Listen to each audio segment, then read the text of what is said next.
Okay, let's get right into it. There is a massive fight happening right now behind the scenes that could completely change what you watch, how you watch it, and yeah, how much you end up paying for it all. This is truly the battle for your screen. But let's make this feel real for a second. Just imagine you're scrolling through Netflix and boom, there's Game of Thrones sitting right next to Squid Game. Or picture this, Netflix owning the entire DC universe. We're talking Batman, Superman, the whole shebang, and the entire wizarding world of Harry Potter. This isn't just some fantasy scenario, it's the multi-billion-dollar prize at the heart of this whole story. What we're watching unfold is a genuine showdown between two of the heaviest hitters in entertainment, Netflix and Paramount. And they're both in a brawl to take over one of Hollywood's most iconic studios, Warner Bros. Discovery. The stakes? Oh, just the future of entertainment as we know it. No big deal. And the money involved here is, well, it's just staggering. So Netflix comes in and puts an $83 billion offer on the table for Warner Studios and streaming business. But then, out of nowhere, Paramount completely crashes the party with a hostile, all-cash bid for the entire company, valuing it at a jaw-dropping $108 billion. A giant media company promising a brighter future for everyone if they can just get a little bit bigger. If that sounds familiar, it's because it absolutely is. To really get what's happening here, we have to rewind and look at the long, long history of broken promises that got us to this point. And our guide for this trip down memory lane is this really powerful report from the Writers Guild of America. The title says it all, Broken Promises. And it just meticulously breaks down how these media mega mergers have, time and time again, failed to live up to all their grand claims. And this quote from that report, man, it just hits the nail on the head. The WGA is basically arguing that for decades, regulators have just let these massive companies combine, buying into all the talk about innovation and lower prices, only to watch the complete opposite happen. And just look at the speed of it all. This timeline shows a relentless web of consolidation. Comcast gobbling up NBC, AT&T buying DirecTV, Disney absorbing Fox. One after another, the giants just swallowed their competitors, completely changing the whole media landscape. So let's look at a classic case study. Back in 2015, when AT&T bought DirecTV, they promised it would lead to lower prices. The reality?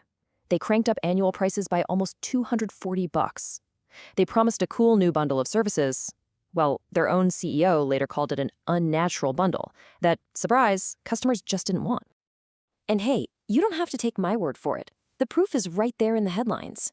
AT&T jacks up TV prices again. AT&T loses nearly 1 million TV customers. The promises just vanished into thin air, but the consequences for everyone's wallets were very, very real. And it's the same pattern, like déjà vu, with Disney's takeover of Fox in 2018. The promise was more great content, more choice for you. The reality? Disney shut down entire film studios, like Fox 2000 and Blue Sky Animation, the studio that made Ice Age. They even pulled classic Fox movies out of theaters. So less content and less choice. See a theme here?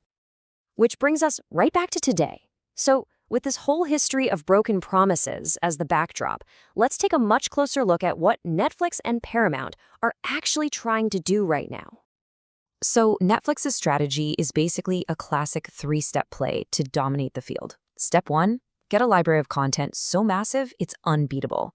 Step 2, build a monster advertising business by combining all their ad-supported subscribers. And Step 3, slash $2 to $3 billion in costs through what they love to call synergies, which, let's be honest, usually means layoffs and consolidation. Now, this is where the math gets really, really interesting. Right now, Netflix has about 21% of the US streaming market. HBO Max has 13%. You combine those two, and suddenly you have a single company controlling over a third of the entire streaming world, absolutely dwarfing everybody else. But Paramount, well, they weren't about to just stand by and watch their biggest rival become an unstoppable titan. No way. So they launched a dramatic countermove, a hostile takeover. And that is every bit as intense as it sounds. It means you bypass the executives who already shook hands with Netflix, and you go straight to the company's owners, the shareholders, with your offer. It's a high-stakes gamble. So, as you can probably imagine, the idea of a streaming giant like Netflix just swallowing a legendary studio like Warner Bros. Sent absolute shockwaves through Hollywood. The backlash was immediate and it was loud, creating this powerful chorus of dissent. The Writers Guild, the same group that wrote that Broken Promises report, they were one of the first to sound the alarm, and their argument is incredibly simple. This is exactly the kind of anti-competitive merger our antitrust laws were created to block in the first place. And it's not just unions. Even legendary filmmakers are speaking up. James Cameron said a Netflix takeover would be a disaster for a studio like Warner Bros., which has this long history of taking big creative swings with visionary filmmakers. And this whole thing has gotten so big that the concern has reached the highest levels of government. Senator Elizabeth Warren didn't mince words, calling the potential deal an anti-monopoly nightmare. That signals a really tough fight ahead with regulators. So the bottom line is that all of these different groups, from filmmakers to politicians, they're all worried about the same things.